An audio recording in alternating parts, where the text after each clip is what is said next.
ஜெய் சச்சிதானந்தா. உங்க எல்லார் மனசுக்குள்ளேயும் குடிகொண்டிருக்கிற பரமாத்மாவுக்கு என்னுடைய அன்பார்ந்த மனமார்ந்த வணக்கங்கள் வணக்கங்கள் வணக்கங்கள். புருஷன் பொண்டாட்டிக்குள்ள இருக்கிற விவகாரங்களை பத்தி நம்ம இன்னும் கொஞ்சம் பேச போறோம். புருஷன் பொண்டாட்டிக்கு நடுவுல எப்பவும் ஏதாவது சச்சரவு பிரச்சனைகள் நடந்துகிட்டே தான் இருக்கு. ஒருத்தரை ஒருத்தர் புரிஞ்சுக்கிறது இல்லை, பிரச்சனைகள் வருது, ஒருத்தரை ஒருத்தர் நல்லா புரிஞ்சுக்க மாட்டேங்கிறாங்க. அதனால இவங்க ரெண்டு பேருக்கும் நடுவில் கான்ஃப்ளிக்ட் உண்டாகுது. ஒவ்வொருத்தரோட புரிஞ்சுக்கிற தன்மை, கிராஸ்பிங், எவல்யூஷன் பவர், ஆர்பிஎம் தனித்தனி வகையில் இருக்குது. ஒரு விஷயத்தை புரிஞ்சுக்கிறதுக்கு உண்டான சக்தி இருக்குது. அது ஒவ்வொருத்தருக்கும் நிச்சயமாக தனித்தனியாக இருக்குது. ஒருத்தருக்கு ஆர்பிஎம் நிமிஷத்துக்கு 500 வரைக்கும் இருக்குது அந்த எவல்யூஷன் பவர். சிலருக்கு 50% தான் இருக்குது, சிலருக்கு 100 இருக்கும், சிலருக்கு 200 இருக்கும். இந்த மாதிரி டிஃப்ரென்ஸ் இருக்கிற காரணத்தினால இவங்க ஒருத்தரை ஒருத்தர் பேசுகிற விஷயத்தை புரிஞ்சுக்கிறதுல பிரச்சனை ஏற்படுது. ஒரு புருஷனோட எவல்யூஷன் விஷயத்தை 50% மினிட் இருக்குது. பொண்டாட்டியோட எவல்யூஷன் 100 இல்லை 150 தான் இருக்கும். இப்போ புருஷன் ஒரு விஷயத்த சொன்னால் அது பொண்டாட்டி மைண்டில் அவ்வளோ சீக்கிரம் போய் சேர்றது கிடையாது. சேர்ந்தாலும் ஸ்ட்ரெயிட்டாக சேர்றது கிடையாது, அது சுற்றி வளைச்சி தான் போய் சேர்ந்துக்கிட்டு இருக்கு. அவர் பேசுறது ஒன்றா இருக்கும், இவங்க புரிஞ்சுக்கிறது வேறையாக இருக்கும். இந்த மாதிரி நிறைய நடக்க. இந்த புரிஞ்சுக்கிறதுல டிஃப்ரென்ஸ் இருக்கிறதுனால நிறைய பிரச்சனைகள்லாம் அவங்களுக்கு ஏற்பட ஆரம்பிக்குது. அந்த புருஷனுக்கு நம்ம பொண்டாட்டி புரிஞ்சுக்கிறதுல ஏதோ தவறு செஞ்சுட்டா அதனால வேலையை தலகீழாக மாறி போயிடுச்சுன்னு அவருக்கு தெரியுது. இதனால அவரோட மூட் அவுட் ஆகிடுது. கோபத்தை பொண்டாட்டி மேலே அவர் காட்டுறாரு. இந்த ரெவல்யூஷன் புரிஞ்சுக்கிறதுனால, டிஃப்ரென்ஸ் இருக்கிறதுனால இதுக்கு என்ன வைத்தியம் இருக்கும்? இந்த கான்ஃப்ளிக்ட்டை எந்த வகையில் நாம் குறைச்சி பார்க்கலாம்? ஆக்சுவலாக இதில் நியமம் என்னென்னா, யாருக்கு ஹை ஸ்பீட் ரெவல்யூஷன் இருக்கோ அவங்க ஸ்லோ பண்ணிக்கலாம். ஆனால் ஸ்லோவாக இருக்கிறவங்க சீக்கிரமாக ஹை பண்ணதுக்கு முடியாது. நேச்சுரலி யாருக்கு இது அதிகமாக இருக்கோ அவங்கக்கிட்ட சக்திங்கிறது நிச்சயமாக அதிகமாக இருக்கும். இவங்க ஸ்லோ பண்ணிக்கலாம். ஆனால் யார் ஸ்லோவாக இருக்காங்களோ அவங்களுக்கு அதிகமாகிறதுக்கு எங்கே சக்தி கிடைக்கும்? அவங்களாம் அதிக அட்ஜஸ்ட்மெண்ட் பண்ணுறதுக்கு முடியாது. யாருக்கு ஹையாக இருக்கோ அவங்க நிச்சயமாக அதிகமாக அட்ஜஸ்ட்மெண்ட் பண்ணிக்கலாம். அதனால் எந்த வகையில் ரெண்டு பேரோட எவல்யூஷன் ஈக்குவல் பண்ணுறதுன்னு பார்த்தா, இதுக்கு தான் நடுவில் கவுண்டர் புள்ளி வைக்கணும். அதாவது சப்போஸ் மிக பெரிய இன்ஜின் ஓடிட்டுருக்குன்னு வச்சுக்கோங்க, 2 வீல் இருந்ததுன்னா 2 தனித்தனியான ஆர்பிஎம் இருக்குது, நடுவில் கவுண்டர் புள்ளி வைக்கிறாங்க இல்லையா? இதே மாதிரி இங்கேயும் கவுண்டர் புள்ளி வைக்க வேண்டியது ரொம்ப அவசியமாக இருக்குது. கவுண்டர் புள்ளினா என்ன? இப்போ உங்களுக்கு எக்ஸாம்பிள் சொல்லி புரிய வைக்கிறேன். ஃபார் எக்ஸாம்பிள், புருஷன் தன் பொண்டாட்டி கிட்ட சொல்லிட்டு போகிறான், நான் 2 மணி நேரத்தில் வீட்டுக்கு வந்துடுவேன்னு. இன்றைக்கி எனக்கு ரொம்ப முக்கியமான வேலை ஒன்று இருக்குது, நான் அதுக்கு தயாராக இருக்கணும். நான் இப்போ சில வேலையெல்லாம் உங்ககிட்ட செய்ய சொல்லிட்டு போகிறேன், நான் 2 மணி நேரத்தில் திரும்பி வந்துடுவேன், அதுக்குள்ளே எல்லாமே ரெடியாக இருக்கணும்னு. இது எல்லாத்தையும் கரெக்டாக பண்ணி முடித்தா 4 வேலைகள் 1 2 3ன்னு சொல்லிவிட்டு அவன் வெளியில் போயிடுறாரு. அதுக்கப்புறம் 2 மணி நேரத்துக்கு அப்புறம் புருஷன் திரும்பி வரும்போது என்ன பார்க்குறான்? அவர் சொன்ன 4 வேலைகளில் அவர் பொண்டாட்டியால் 1.5 வேலையை தான் செய்யறதுக்கு முடியுது, மற்றதை செய்யவே இல்லை. உடனே அவருடைய மூடு அவுட் ஆக ஆரம்பிக்குது. பொண்டாட்டியை அவர் அப்படி திட்ட ஆரம்பிக்கிறாரு. அறிவில்லையா, இப்படியெல்லாம் பண்ணுன்னு சொல்லி புரிய வச்சு கூட உன்னால் இதெல்லாம் பண்ண முடியலையா? ஏன் இப்படி பண்ணுற? ஏன் பண்ண மாட்டேங்கிற? நீ என்ன சோம்பேறியா? எதையும் புரிஞ்சுக்கிறதுக்கு உன்னால் முடியாதா? இந்த மாதிரி செய்யறியே, நான் என்ன பண்ணுவேன்? உன்னால் எனக்கு எவ்வளவு நஷ்டம் உண்டாகுது, நான் இதெல்லாம் எங்கே போய் சொல்லுவேன்? இப்படியெல்லாம் கத்த ஆரம்பிக்கிறார். இப்போ என்ன ஆகுது? எல்லா சந்தோஷமும் போயிடுது, பொண்டாட்டியோட மனசும் கஷ்டப்படுது. புருஷன் மூஞ்சி தூக்கிட்டு சாப்பிடாமையே வீட்டில் தூங்கிடுறாரு. வீட்டில் அமைதிங்கிறதே இல்லைன்னு ஆகி போயிடுச்சு. இந்த மாதிரி சமயத்தில் தான் நான் ஒன்று சொல்லிக்கிறதுக்கு ஆசைப்படுறேன். முதல்ல புருஷன்கள் உங்களை நீங்கள் நல்லா புரிஞ்சுக்கங்க. நம்ம கிட்ட என்ன தவறு இருக்கு? பொண்டாட்டியோட தவற பார்த்துட்டீங்க. இப்போ உங்களுடைய தவற நீங்க கவனிங்க. நீங்க என்ன தப்பு பண்ணிருக்கீங்கன்னு பாருங்க. நீங்க உங்க மனசுல ஒரு பாயிண்ட்ட வச்சுக்கவே இல்லை இல்லையா? நீங்க உங்க பொண்டாட்டி கிட்ட 4 வேலைய பண்ணுன்னு சொல்லிட்டு நீங்க பாட்டுக்கு வெளியில போயிடுறீங்க. நீங்க சொன்ன அந்த 4 வேலைகளையும் உங்க பொண்டாட்டி நல்லா புரிஞ்சுக்கிட்டாளா இல்லையான்னு தெரிஞ்சுக்கங்க. நீங்க பாட்டுக்கு சொல்லிட்டு போயிட்டீங்க. அது என்னென்ன வேலை? 1 2 3 4ன்னு நீங்க பாட்டுக்கு சொல்லிட்டு போயிடுறீங்க. இந்த இடத்துல தான் நீங்க ஒரு விஷயத்த நல்லா புரிஞ்சுக்கணும். ஆக்சுவலா இங்க இப்ப என்ன நடந்துகிட்டு இருக்கு? அதனால அவங்க 4 வேலைக்கு பதிலா வெறும் 1.5 வேலையை மட்டும்தானே செஞ்சிருக்காங்க. இதுல எங்க பிரச்சனைன்னு தேட போனா, சில சமயத்துல பாத்தீங்கன்னா இங்க புருஷன்கள் கூட தவறுகளை செஞ்சுக்கிட்டு இருக்காங்க. இன்னும் கொஞ்சம் நாம விழிப்புணர்ச்சியோட இருக்க வேண்டியது ரொம்ப அவசியம். 4 வேலை பண்ண சொன்னீங்க, அவசர அவசரமா சொல்லிட்டு போயிட்டீங்க. 1 2 3 4ன்னு இந்த 4 வேலைகள்ல ஒரு வேலையை கூட பொண்டாட்டி காதுல வாங்கிக்கவே இல்லை. அதனால தான் அந்த காரியத்தை எங்க அவ செய்ய முடியும்? 2வது வேலையை காதுல வாங்கிக்கிட்டாங்க, ஆனா அவங்க அதை புரிஞ்சுக்கல. அப்ப கூட அந்த வேலையை செய்ய முடியாது இல்லையா? 3வது வேலையை நல்லா கேட்டுக்கிட்டாங்க, புரிஞ்சுக்கிட்டாங்க, அதனால அதை செஞ்சு முடிச்சுட்டாங்க. 4வது வேலையை கரெக்டா கேட்டுக்கிட்டாங்க, புரிஞ்சுக்கிட்டாங்க, ஆனா அதை எப்படி செஞ்சு முடிக்கணுங்கிறத மட்டும் அவங்க தெரிஞ்சுக்காம விட்டுட்டாங்க. அதனால பாவம் அவங்க ரொம்ப ஸ்லோவா எல்லா வேலையும் செஞ்சாங்க. அவங்களுக்கு புரிஞ்சுக்கிட்ட அளவுக்கு அவங்க செஞ்சாங்க. அது பண்றதுக்குள்ளேயே டைம் முடிஞ்சு போயிடுச்சு. அதுக்குள்ள புருஷனும் வந்தாச்சு. இப்போ இந்த புருஷனுக்கும் கொஞ்சம் விழிப்புணர்ச்சி வேணும் இல்லையா? பொண்டாட்டி கிட்ட 4 வேலைகளை அவர் சொல்றாரு. எந்த வகையில் அதை சொல்லணும், அதை எப்படி சொல்லணுங்கிறத நீங்க முதல்ல தெரிஞ்சுக்கங்க. 1 2 3 4ன்னு இருக்கக்கூடாது. 1 2 3 4 கொஞ்சம் மெதுவா புரிய வைங்க. இந்த 4 வேலைகளையும் சொன்னதுக்கு அப்புறம் சொல்லிட்டு அவங்க இதை புரிஞ்சுக்கிட்டாங்களா இல்லையான்றத நீங்க முதல்ல கன்ஃபார்ம் பண்ணிக்கங்க. ஏம்மா, நான் இப்போ இதை சொன்னேனே, அதெல்லாம் உனக்கு கரெக்டாக புரிஞ்சுதா? அவங்க ஆமான்னு சொல்கிறாங்க. சரி, இன்னொரு விஷயம், எந்த வகையில் இந்த வேலையெல்லாம் பண்ணுவ, எப்படி பண்ணணும்னு தெரியுமான்னு கேளுங்க. தெரியும், இன்னென்ன வகையில் நான் பண்ணுவேன்றாங்க. உங்களுக்கு சந்தோஷம் தானே? அப்போனா நீங்கள் தாராளமாக வெளியில் போகலாம். அப்போ கூட 4 வேலைகளில் 3 தான் செய்வாங்க, 4 வேலையை நிச்சயமாக செய்ய மாட்டாங்க. இதுக்கும் தயாராக இருக்கணும். மனசை ப்ரிப்பேர்டாக நீங்கள் வச்சுக்கோங்க. இதில் ஏதோ பிரச்சனை வரத்தானே போகுது. அப்போ உங்களுக்கும் பிரச்சனை இருக்காது. பொண்டாட்டியும் எதை செய்யணும் எப்படி செய்யணுங்கிற டென்ஷன் இல்லாமல் அவங்க பாட்டுக்கு செஞ்சுக்கிட்டு இருப்பாங்க. அவங்களும் அமைதியாக இருக்கலாம். நீங்களும் மூட் அவுட்டாக இருக்க வேண்டாம். இந்த அளவில் நீங்கள் கவுண்டர் புள்ளி வச்சுக்கணும். இதுக்கு முதல்ல கவுண்டர் புள்ளி வைக்கிறதுக்கு நீங்கள் முதல்ல அதை கற்றுக்கணும். பசங்களுக்கு கூட எப்பவும் கவுண்டர் புள்ளி வச்சுக்க தான் வேண்டியதாக இருக்குது. ஏன்னு சொன்னால், சின்ன பசங்களோட ரெவல்யூஷன் நிச்சயம் ஸ்லோவாக தானே இருக்கும். ஓ, அவங்க ரொம்ப கஷ்டப்பட்டு அவங்களுடைய ஆர்பிஎம் வெறும் 50 தான் இருக்கும்னு தெரிஞ்சுக்கோங்க. உங்களோடது அதிகமாக இருக்கும். அப்போ எப்படி அட்ஜஸ்ட்மெண்ட் ஆகும்? உடனே எல்லாமே வீணாக போயிடும். 2 பேருக்குமே சண்டை தான் இந்த வகையில். அப்போ நாம் அட்ஜஸ்ட்மெண்ட் பண்ணி ஆகணும். இன்னும் சொல்லணும்னா, நம்ம வீட்டில் வேலைக்காரங்க கூட நாம் அட்ஜஸ்ட்மெண்ட் பண்ண வேண்டியதாக இருக்குது. அங்கேயும் கவுண்டர் புள்ளி வைக்க வேண்டியதாக இருக்குது. ஏன்னா உங்களுடைய ரெவல்யூஷன்லேயும் வேலைக்காரங்களுடைய ரெவல்யூஷன்லேயும் டிஃப்ரென்ஸ் நிறையா இருக்கு இல்லையா? வேலைக்காரங்களுக்கு 50, உங்களுக்கு 500 இல்லை 1000. நீங்கள் என்னடானா என்னோட வேலைக்காரி புரிஞ்சுக்கவே மாட்டேங்கிறான்னு நீங்கள் பாட்டுக்கு புலம்பிக்கிட்டே இருக்கீங்க. அதனால நீங்கள் அவளை திட்டுவீங்க, அவளை கத்த ஆரம்பிப்பீங்க. இதில் என்ன பிரயோஜனம்? அவளோட ரெவல்யூஷன் கம்மி, வேலை செய்யறது கிடையாது. அதனால தான் அவள் வேலைக்காரியாக இருந்துக்கிட்டு இருக்கா. இல்லைன்னா அவளும் எஜமானியால இருப்பா. அப்போது உங்கள் இடத்துலையும் நீங்கள் அவள் இடத்துலையும் இருக்க மாட்டீங்க. நம்மளோட மைண்டு இந்த பாயிண்ட்ஸாக நோட் பண்ணி வச்சுக்கணும். இவளுக்கு இவ்வளவு தான் கெப்பாசிட்டி இருக்குன்னு தெரிஞ்சுக்கணும். இதை விட அதிகமாக இருக்காது. அவளுக்கு கெப்பாசிட்டியே இல்லைன்னு சொன்னால் அப்புறம் அவகிட்ட நம்ம என்னத்தை எதிர்பார்க்கறது? உங்களுக்கு ஏன் புரிய மாட்டேங்குது? புரிஞ்சுக்க வேண்டாமா? அதை இதுன்னு ஏன் கத்துறீங்க? எதையும் புரிஞ்சுக்காதவங்க கிட்ட நம்ம என்னத்தை எதிர்பார்த்துக்கிட்டு இருக்க முடியும்? அவங்க ஏன் புரிஞ்சுக்க மாட்டேங்குது? ஏன் புரிய மாட்டேங்குது? இந்த மாதிரி செய்கிறதுனால உங்களுக்கும் துக்கம்தான் வருது, உங்களுக்கும் ஃப்ரஸ்ட்ரேஷன் வருது. நமக்கு முன்னால் இருக்கிறவங்களும் பாவம் கன்ஃபியூஸ்டாக இருந்துக்கிட்டு இருப்பாங்க.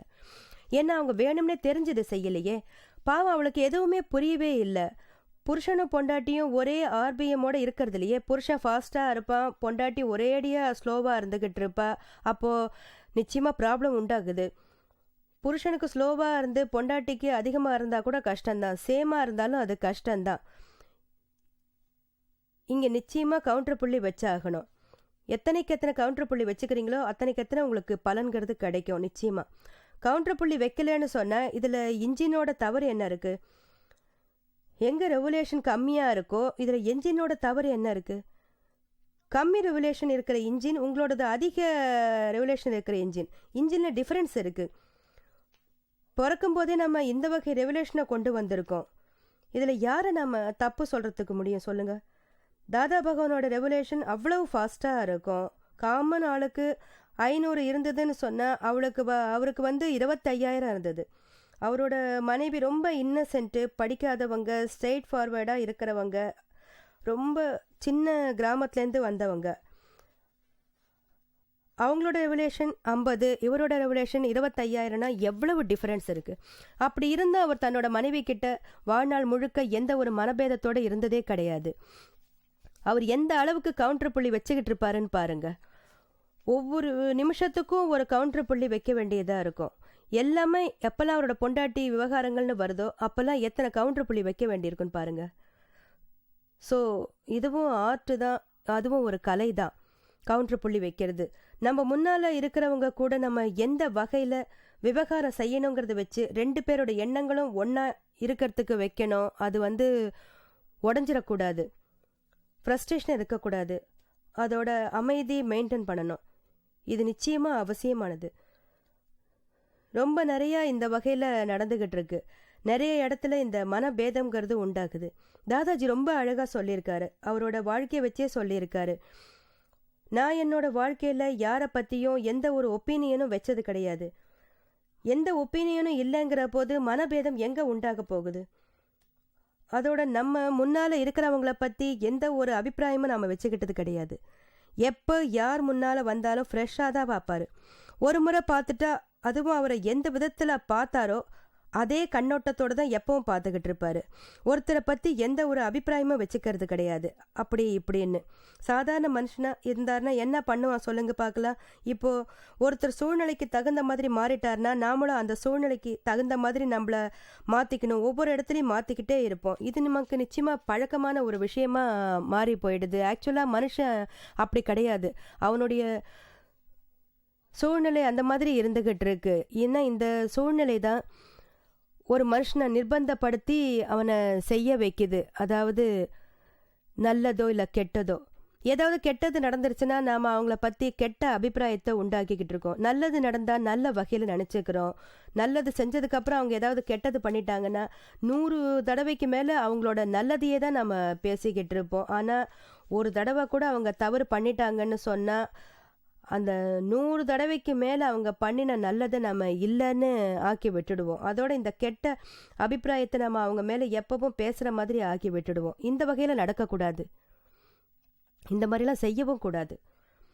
முதல்ல நம்ம யாரை பற்றியும் எந்த ஒரு அபிப்பிராயத்தையும் வச்சுக்க கூடாது. ஏதாவது ஒன்று சொல்லிட்டா அதை மாற்றிக்கிட்டு இருக்கவும் கூடாது. நாம் நம்மளோட அபிப்பிராயத்தோட நடக்கிறதே ஒரு தவறு தானே.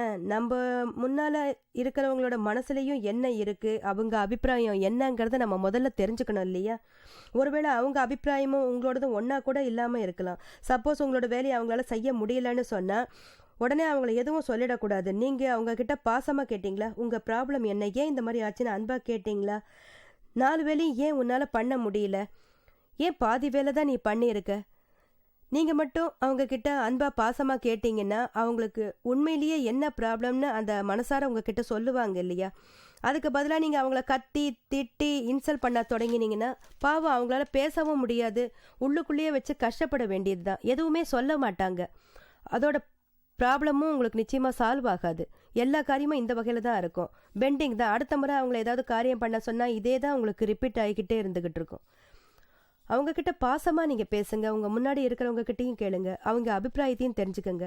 அவங்களோட பிடியிலேருந்து பேசினா கூட நாம் கொஞ்சம் விட்டு பிடிக்கலாம். 2 பேரில் யாராவது ஒருத்தர் விட்டு கொடுக்குற மனசோடு இருந்துக்கிட்டு இருந்தாங்கன்னா அதுவே உங்களுக்கு போதும். அப்போ தான் சமாதானம் கிடைக்கும், சொல்யூஷன் கிடைக்கும். இப்போ நம்ம எடுக்கிற அபிப்பிராயத்தினால அடுத்தவங்களுக்கு நிச்சயமாக துக்கம் வந்துடக்கூடாது இல்லையா? நம்ம அபிப்பிராயம் அடுத்தவங்கள பற்றினது நெகட்டிவாக இருந்தாலும் அவங்களுக்கு நிச்சயமாக துக்கம்தான் உண்டாகும். உங்கள் அபிப்பிராயம் நெகட்டிவாக இருக்கிறதுனால உங்கள் வாயிலேருந்து வர வார்த்தைகளும் நிச்சயமாக நெகட்டிவாக தான் இருக்கும். அவங்க மனசு கஷ்டப்படும். அவங்களுக்கு எவ்வளவு துக்கமாக இருக்கும் சொல்லுங்கள். இதையெல்லாம் ரொம்ப சைக்காலஜிக்கலாக ஸ்டடி பண்ணி நம்ம பொண்டாட்டியோட ரெகுலேஷன் எவ்வளவு இதெல்லாம் நம்ம நிச்சயமாக ஸ்டடி பண்ணணும். நிறைய பேர் என்ன சொல்கிறாங்கன்னா, அவங்களுக்கு ஹை ரெகுலேஷன் இருக்குது, ஆனால் வேண்டாத வழியில் ஓவர் கான்ஃபிடென்ஸ் போகுது. Over confidence. நீங்கள் சப்போஸ் அவங்கக்கிட்ட போய் கொஞ்சம் வேலை இருக்குது, இதை பண்ணி தரீங்களான்னு கேட்டாங்கன்னா, எஸ் நடந்துருச்சு, செஞ்சிட்டேன் அப்படின்னு சொல்கிறாங்கன்னு வச்சுக்கோங்க. யாராவது போய் அவங்கக்கிட்ட இந்த வேலையை பண்ணுங்கன்னு சொன்னால், நடந்தது முடிஞ்சிருச்சு, நீங்கள் கவலையே படாதீங்க, எதுக்கும் பயப்படாதீங்க, என்கிட்ட விட்டுடுங்க, கரெக்டாக நடக்கும். 10 பேருக்கு இந்த மாதிரியே அவங்க சொல்லிக்கிட்டு இருப்பாங்க. 10 பேரோட வேலையும் அவங்க தலையில் தூக்கி போட்டுக்குவாங்க. அங்கே ஓடுவாங்க, இங்கே ஓடுவாங்க. ஆனால் 10 காரியத்தில் 4 இல்லை 5 காரியத்தை தான் அவங்க செஞ்சுருப்பாங்க. மற்றதை மறந்து கூட போயிருப்பாங்க, ஞாபகமும் இருக்காது. நாம் இந்த காரியத்தை பண்ணுறோன்னு ப்ராமிஸ் பண்ணோமேன்னு ஞாபகமே இருக்காது. இந்த ஓவர் கான்ஃபிடென்ஸ்காரங்க இதுதான் பிரச்சனையே. இவங்களுக்கு எதையும் செய்ய மாட்டாங்க, அடுத்தவங்களுக்கும் பிரச்சனையை உண்டாக்கி விட்டுருவாங்க. சில சமயத்தில் அவங்களால சொல்லத்துக்கு கூட இதெல்லாம் முடியாது. அம்மாடி, என்னால் இதை நிச்சயமாக செய்யறதுக்கு முடியாது அப்படின்னு சொல்லுவாங்க. நீங்கள் வேற யாராவது வச்சு பண்ணிக்கங்கன்னு சொல்லிக்க மாட்டாங்க. ஏன்னா அவங்களோட அகங்காரம் அவங்கள சொல்ல விடாது. நான் செய்கிறேன், நான் எல்லாத்தையும் செஞ்சுருவேன், எனக்கு கெப்பாசிட்டி அதிகமாக இருக்குது, இப்படி ஒரு மைண்ட் செட்டோட உட்காந்துக்கிட்டு இருப்பாங்க. இதனால இந்த ஓவர் கான்ஃபிடென்ஸ்காரங்க ஒரு வகையான அகங்காரம், என்னால் எல்லாத்தையும் செய்ய முடியும், என்கிட்ட சக்தி இருக்குது, எல்லாருக்கும் சரின்னு சொல்லுவார், ஆனால் யாருடைய வேலையை அவரால் பண்ண முடியாது. Over confidence. இந்த மாதிரி நிறைய ஆட்கள் இருக்காங்க. அவங்க கூட பேசி பழகிறது ரொம்ப கஷ்டமான காரியம்தான். எப்போ வேலை சொன்னாலும் ஏற்றுக்கிட்டேன்னு சொல்லுவாங்க, அது ஆனால் செய்யறது கிடையாது. அப்பப்போ நடத்தணும்னு சொல்லுவாங்க ஃப்ளூக்ஸால், ஆனால் எப்போவுமே நடக்கிறதில்ல. யாரால நடக்காதோ அவங்கக்கிட்ட சொல்லி நீங்கள் எதுக்காக அனுபவிக்கணும், நீங்களே அதை சொல்லுங்கள். அவங்க நிச்சயமாக அமைதிங்கிறது அவங்களுக்கு கிடைக்கவே கிடைக்காது. ஓவர் கான்ஃபிடென்ஸாக இருக்கிறவங்க எப்போவும் நார்மல் கான்ஃபிடென்ஸுக்கு வர்றது கிடையாது. அவங்களுக்கு எவ்வளவு தான் புரிய வைங்க, அவங்க மண்டையில் எதுவுமே ஏறாது. அப்படியே காற்றுல பறந்துக்கிட்டு இருக்கிறவங்க தான். அங்கே அவங்களுக்கு கவுண்டர் புள்ளி என்னத்தன்னு நாம் வைக்கிறது சொல்லுங்கள். இந்த ஓவர் கான்ஃபிடென்ஸ்காரங்களுக்கு லோ கான்ஃபிடென்ஸ்காரங்க எப்படி கவுண்டர் புள்ளி வைக்கிறதுக்கு முடியும்? இவங்க உண்மையிலேயே பண்ணுவாங்களா மாட்டாங்கங்கிறதே தெரியாமல் இருக்கு. சில சமயம் அவங்க செய்யவும் செஞ்சிடுறாங்க, சில சமயம் செய்யவும் முடியறது கிடையாது. ஆமாம், அவங்கக்கிட்ட டைமிங்கோட கால்குலேஷனுங்கிறது இருக்கிறது கிடையாது. ஓவர் கான்ஃபிடென்ஸ்காரங்க இருக்காங்க இல்லையா, அவங்கக்கிட்ட டைமிங்கோட கால்குலேஷன் இருக்கிறது கிடையாது. 10 பேர்கிட்ட 10 பேரோட வேலையை செஞ்சிடுறேன்னு சொல்கிறாங்க, ஆனால் அவங்கக்கிட்ட இந்த ஒரு கால்குலேஷன் இருக்கிறது கிடையாது.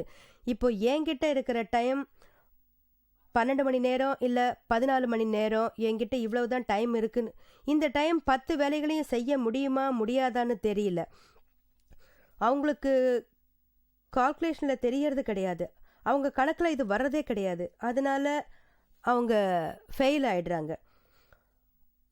அவங்களுடைய கணக்கு ராங்காக மாறி போயிடுது. அதனால இந்த ஓவர் கான்ஃபிடென்ஸ்காரங்க கூட இருந்துக்கிறதுங்கிறது இந்த நார்மல் கான்ஃபிடென்ஸ்காரங்களுக்கும் நிச்சயமாக லோ கான்ஃபிடென்ஸ்காரங்களுக்கும் நிச்சயமாக இது மாறுபாடுங்கிறது உண்டாக ஆரம்பிக்கும்.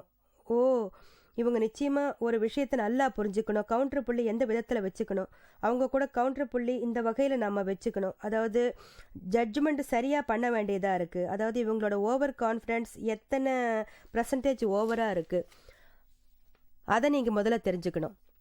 அவங்க சொல்கிறது இதுதான், செஞ்சிருவேன், பேசுறது கூட அவங்களுக்கு கஷ்டம், இப்படியே தலையாட்டுவாங்க. அப்போவே நமக்கு தெரிஞ்சிடும் இது வெறும் தலையாட்டுறது மட்டும்தான், காரியம் கையில் கிடையாது. இந்த வகையில் ஓவர் கான்ஃபிடென்ஸ்காரங்களை ஜட்ஜு பண்ணணும். அவங்க என்ன சொல்கிறாங்களோ அதில் கொஞ்சம் மைனஸ் பண்ணி தான் நம்ம வச்சுக்கணும். இதில் எத்தனை % மைனஸ் பண்ணணுங்கிறது தான் உங்களுடைய ஆர்ட். நீங்கள் அதை நல்ல வகையில் புரிஞ்சுக்க பார்க்கணும். அவங்க கொஞ்சம் கூட கூச்சமே இல்லாமல் நான் எல்லாத்தையுமே முடிச்சிடுவேன், அது இது அப்படின்னு சொல்கிறாங்க. அப்போ உங்கள் வேலையும் நடக்கிறது கிடையாது, நீங்கள் அவங்க மேலே வைக்கிற நம்பிக்கை அவங்களோட ஓவர் கான்ஃபிடென்ஸில் போயிடுது. இந்த கவுண்டர் புள்ளி வைக்கிறது ரொம்ப முக்கியமானது. இது ஒரு கலை. இந்த ஆர்ட்டை நீங்கள் நிச்சயமாக கற்றுக்கணும். இதுக்கு புரிஞ்சுக்கிற தன்மை அவசியம், ஜட்ஜ்மெண்ட் பவரும் இருக்கணும். எங்கே எப்படி எத்தனை கவுண்டர் புள்ளி வைக்கணும் அப்படிங்கிறத நம்ம புரிஞ்சுக்கணும். இதெல்லாம் அனுபவத்தினால தான் உங்களுக்கு தெரியும். எந்த அளவுக்கு நீங்கள் ப்ராக்டிஸ் பண்ணுறீங்களோ அந்த அளவுக்கு உங்களுக்கு அனுபவத்தில் இது தெரிய ஆரம்பிக்கும். இந்த அனுபவம் எல்லாம் எந்த அளவுக்கு உங்களுக்கு தெரியுதோ அந்த அளவுக்கு உங்களுடைய வேலையும் நிச்சயமாக நடந்து முடிஞ்சிடும். ஆனால் ஒன்று மட்டும் நிச்சயம், அதை நல்லா புரிஞ்சுக்கங்க. அனுபவ ஞானம் மட்டும் உங்களுக்கு வந்துருச்சுன்னு சொன்னால் அந்த ஞானத்தை எப்போவுமே விட்டுடக்கூடாது. நாம் அதை மறக்கவும் கூடாது. எத்தனையோ பேர்கிட்ட 100 முறை அவங்க அனுபவத்தை சொன்னால் கூட, அனுபவம் இருந்தாலும் காரியம் நடந்தாலும் அப்போ கூட மறந்துடுறாங்க, ஞாபகம் வச்சுக்கிறது கிடையாது. எத்தனை தடவை இருந்தாலும் சரி அதே தவறு தான் அவங்க செஞ்சுக்கிட்டு இருக்காங்க. ஏன்னு சொன்னால் அவங்க மைண்டில் அது உட்கார்றதே கிடையாது, மைண்டில் எடுத்துக்கிறதே இல்லை, மைண்டில் கொஞ்சம் கூட இறங்குறது இல்லை, வேண்டாங்கிறது ஏறாது. அப்போவும் கஷ்டப்பட வேண்டியதாக இருக்குது. புருஷன் பொண்டாட்டியோட நேச்சுரல் கொஞ்சம் டிஃப்ரென்ஸ் ஏற்படுது, உடனே ப்ராப்ளம் தான். இந்த சைக்காலஜி எல்லாத்தையுமே உங்களுக்கு ஸ்டடி பண்ணிக்கிட்டு இருக்கோம். ஹஸ்பண்ட் ஒய்ஃபுக்குள்ளே இருக்கிற சைக்காலஜியை நம்ம ஸ்டடி பண்ணணும். இவருடைய நேச்சர் என்ன, அவருடைய நேச்சர் என்ன, இது எல்லாத்தையும் நாம் புரிஞ்சுக்கணும். 100 தடவை சொல்லி கொடுத்தாலும் 101வது தடவை அவங்க அதே தவறுத்தானே செஞ்சுக்கிட்டு இருப்பாங்க. நாயுடைய வாழை நீங்கள் எவ்வளவு தான் நிமித்தி விட்டாலும் அது எப்போவுமே உங்களுக்கு வளைஞ்சு தானே இருந்துக்கிட்டு இருக்கும்.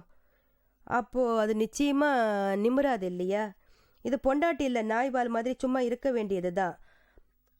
அவங்கக்கிட்ட சொல்லிடாதீங்க, சும்மா மனசில் வச்சுக்கங்க. ஏன்னா அந்த புருஷன் கதை கந்தல் தான். அவங்களுடைய நேச்சுரல் அவ்வளவுதான் புரிஞ்சுக்கங்க. புருஷன்களும் தான். இதுக்காக நீங்கள் நெகட்டிவ் அபிப்பிராயத்தை மட்டும் வளர்த்துக்காதீங்க.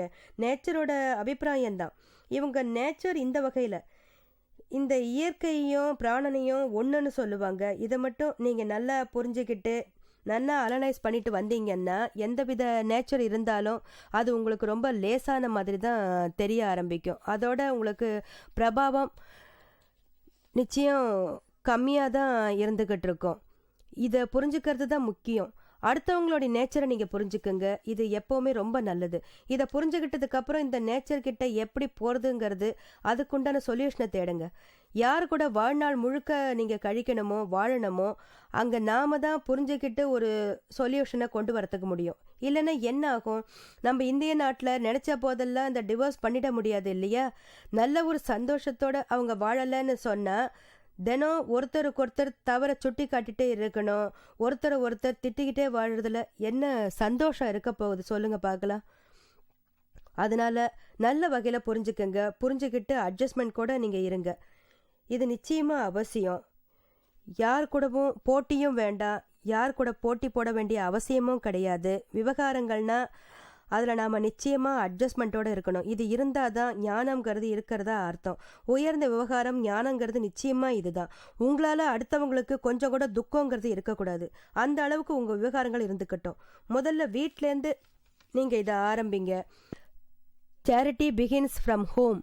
வீட்டில் மனைவி கூடவோ இல்லை பொண்டாட்டி புருஷன் கூடவோ பசங்க கூடவோ இல்லை அம்மா அப்பா மாமியார் மாமனார் இல்லை கூட பிறந்தவங்க யாராக இருந்தாலும் சரி, நம்மளால் அவங்களுக்கு கஷ்டங்கிறது வரக்கூடாது. அந்த வகையில் நம்ம பேச்சு இருக்கணும், நம்மளுடைய எண்ணமும் அந்த மாதிரி இருக்கணும், நம்மளோட ஆக்ஷன்ஸும் அந்த மாதிரியே இருக்கணும். நம்ம மனசுலேருந்து கூட யாருக்கும் துக்கங்கிறது நம்ம கொடுத்துடக்கூடாது, இந்த துக்கத்தை தரக்கூடாது. யாரை பற்றியும் நெகட்டிவ் எண்ணம் இருக்கக்கூடாது. நெகட்டிவ் எண்ணம் வந்ததுன்னு சொன்னால் உடனே அதை நீங்கள் சேஞ்ச் பண்ணிடுங்க. இது தவறு, இந்த எண்ணம் கூடாது, நம்ம யாருக்கும் கெட்டதை நினைக்கக்கூடாது. அப்படியே நமக்கு கெட்ட எண்ணம் வந்துருச்சுன்னு சொன்னால் முதல்ல அதை களைஞ்சி எரிஞ்சிருங்க. இது தவறு, இந்த வகையில் யோசிக்கக்கூடாது. அப்போ நிச்சயமாக உங்கள் மைண்ட்லேருந்து நெகட்டிவ் எண்ணங்கிறது வெளியேறி போயிடும். எல்லாருக்காகவும் பாசிட்டிவாக ஆகிடும். பாசிட்டிவாக இருக்கிறதுனால நமக்கு ஒரு அமைதி கிடைக்கும். நம்மளால் அடுத்தவங்களுக்கும் ஒரு அமைதி கிடைக்கிது. இந்த அட்ஜஸ்ட் எவ்ரிவேர்ங்கிற சூத்திரம் உங்கள் வாழ்க்கையில் வந்துருச்சுன்னு சொன்னால் நீங்கள் வாழற இந்த வாழ்க்கை நிச்சயமாக சுகங்கிறது தான் உங்களுக்கு கொடுக்கும். உங்களுடைய கர்ம வினைகளும் நல்ல வகையில் இருக்கணும். அன்புக்கு அதிகமான புண்ணியம் கிடைக்கும். இன்னும் சொல்லணும்னு சொன்னால் உங்களுக்கு மோட்சமும் பிராப்தமாகலாம். நிச்சயமாக மோட்சம் கிடைக்கும். இந்த வகையான சூத்திரம் தான் இது தாதா பகவானோடது. Adjust everywhere. எல்லா இடத்துலையுமே எல்லா சமயத்துலையுமே நீங்கள் எல்லார் கூடவும் அட்ஜஸ்ட்மெண்ட் பண்ணிக்கிட்டு இருந்தா, அட்ஜஸ்ட் பண்ணிக்கிட்டே வாழ்க்கையை நடத்தினா, அப்போ உங்கள் வாழ்க்கையில் வர முட்கள் நிச்சயமாக வெளியேறி போயிடும். பூக்கள்னு உங்களுக்கு பூரா பறந்து கிடக்கும். ஜெய் சச்சிதானந்தா.